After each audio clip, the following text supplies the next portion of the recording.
Good morning, my lovely K-3 students. How's everyone's doing?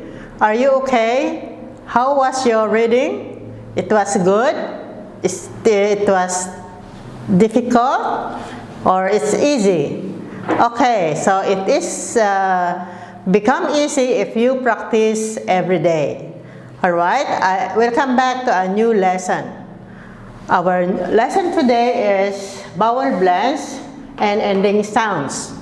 Okay, so let's review this again so that you can easily read these words. Okay, there are a lot of words here. It is very new to you, so you have to listen carefully. Okay, so here we are.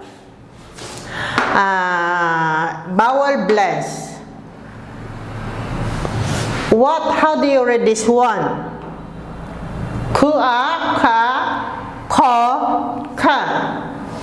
Da, de, di, da, da. Fa, fe, fi, fa, fa. Ga, ge, gi, ga, ga. Ja, je, ji, ja, ja. Ka, ke, ki, ka, ka. La, le, li, la, la. Ba, be, bi, ba, ba. Sa, se, si, sa, sa. Be familiar with this, okay? Example number 1. If I say what is the vowel blend of cash, it is ka, okay? What is the vowel blend of catch? The same ka. So if you see ku and a, it is ka, okay? Ka. Alright, so here if you see the word ku and a, it is ka. Then try to read the ending sound. Okay, the same here, da, de, di, da, da. If you say the word des, the beginning vowel blend is de. You can read here de, followed by the ending sound. Okay, here if you say the word fi, then try to read the ending sound. Okay, the same here, ga, ge, gi, ga, ga. If you say the word girl, what is the vowel blend of girl? It is gu. Okay, gi, gu. Then the same here, ja, je, ji, ja, ja. Ka, ke, ki, ka, ka. La, le, li, la, la. And ba, be, bi, ba, ba. Sa, se, si, sa, sa. Okay, to make it easy for you, underline the vowel blend first, followed by the ending sound. Here are the ending sounds, okay? There are words here. There are 2 letters at the end, okay? Vowel blend, then ending sound. There are, for example, the word catch. Vowel blend ka, and there are 3 ending sound, okay? Alright, so let's read. We will read that little by little. Ending sounds with 2 letters or 3 letters like ng, we had done already. Chu, ku, chu, okay? So we just blend this with the vowel blends. These are the vowel blends. Then we will just add this ending sound. Okay, so let's proceed here. Alright, there are a lot of words here which is not familiar to you. So let's read them one by one, okay? There are words here that have 2 syllables. Okay, it is a long word. So we will try to read slowly. For example, the word garden. Garden. There are 2 syllables. Garden. Garden. Okay, ga, this is the vowel blend ga and gar, then this one de and garden, garden. Ginger, ginger. Funnel, funnel, funnel, funny, funny, fussy. Okay, fussy. Again, 2 syllables word. Garden, ginger, funnel, funny, fussy. The word that have TCH. Okay, chew, chew. Fe and chew, fetch, fetch, catch.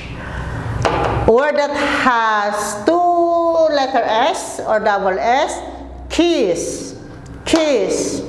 The word that ends with ST, fast, cast, last, just, least, fast. Ending sound NG, going, gong, going, gong.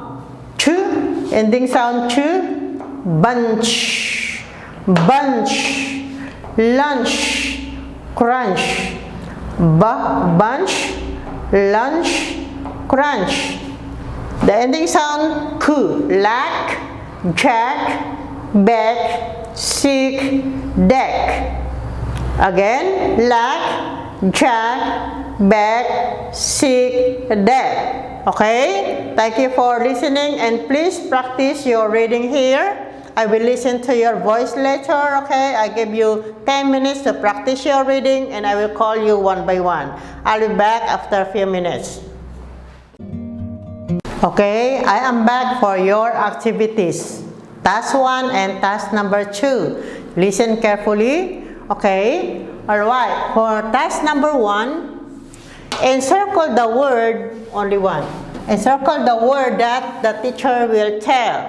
Okay, this is box 1, box 2, box 3, box 4, box 5, 6, 7, 8, 9. So there are 9 boxes here.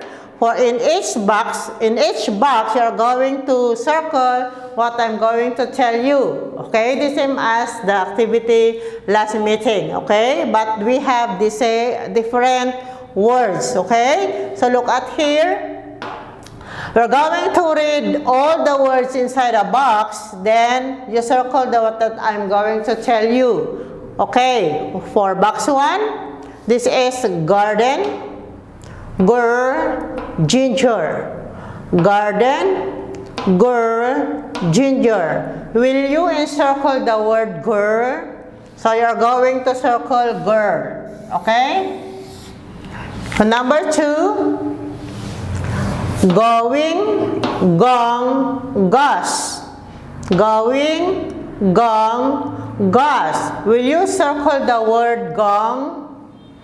Where is the word gong? This one, or this one? Gong. So you're going to circle the word gong. So 2 answers already done for you. So you're going to circle by yourself in box number 3. Okay? Fetch, fast, fast. Fetch, fast, fast. Will you encircle the word fast? Circle the word fast. Okay, box 4. Funnel, funnel, funny, funny, fussy. Funnel, funny, fussy. Will you circle the word funnel? Where is the word funnel? You circle. Number 5. Cast, catch. Kiss, cast, catch, kiss. Will you circle the word cast? Where is the word cast? Box 6, bunch, lunch, crunch. Bunch, lunch, crunch. Will you circle the word bunch? Okay. Box number 7, deck, back, sick. Deck, back, sick. Circle the word sick. Where is the word sick? Circle. Box 8, jeep, jack, just. Jeep, jack, just. circle the word chest. Box number 9, last, least, lack. Last, least, lack. Will you circle the word lack? Okay. Again, number 1, circle the word girl. I already circled. Number 2, circle the word gong. Already circled. And number 3, circle the word fast. Number 4, circle the word funnel. Circle the word cast. Circle the word bunch. Circle the word deck. Circle the word seek. Circle the word seek. Circle the word chest. Circle the word lack. Okay? So I give you time to finish your activity 1. For number 2, task number 2, write their ending sound. Okay? Page 102. Alright, so look at the pictures. Okay, so I will help you name the pictures, okay? So, you see the blank here, you are going to write the ending sound. This is a mug, back, bag, girl, ball, jug. This is book, and this is rag. One more. Mug, back, bag, girl, ball, jug, book, rag. Okay? Take time. I will give you time to finish all your activities. And please answer it by yourself. And after answering, you're going to read task number 1. Okay? So, I will call your name for reading. Please read by yourself. I will be back after a few minutes for your homework. Okay kids, how's your reading? Is it good or is it easy or is it difficult? Alright, so just follow the pattern and I know it is easy for you. Okay, for the last video, I'm going to give you your homework. Listen carefully, okay? So, homework at page 105 at your book, you're going to read the short vowel sentences. Underline the correct word inside the box. Okay, so I just call this one box. Okay, easy for you to understand.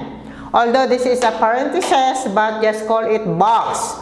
So you're going to select your answer here. You're going to underline. Okay, so for number 1, the 6 hands are in the, is it den, des, or del? The 6 hands are in the den, okay? So you're going to underline. The number 2, the hat is to, the hat is to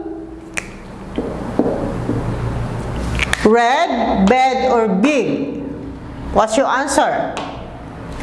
The eggs are in the west, nest, or west. What is your answer? The number 4, the fish is in the wet, net, or pet. What is your answer? The pot is to lot, rot, or hot. Underline your answer. The number 6, the car runs fast, or fan. What is your answer? Okay, so after answering this, you're going to read the short vowel sentences here, 1 to 6. Okay, so the words here are already very familiar to you. So I hope that you can read all these words.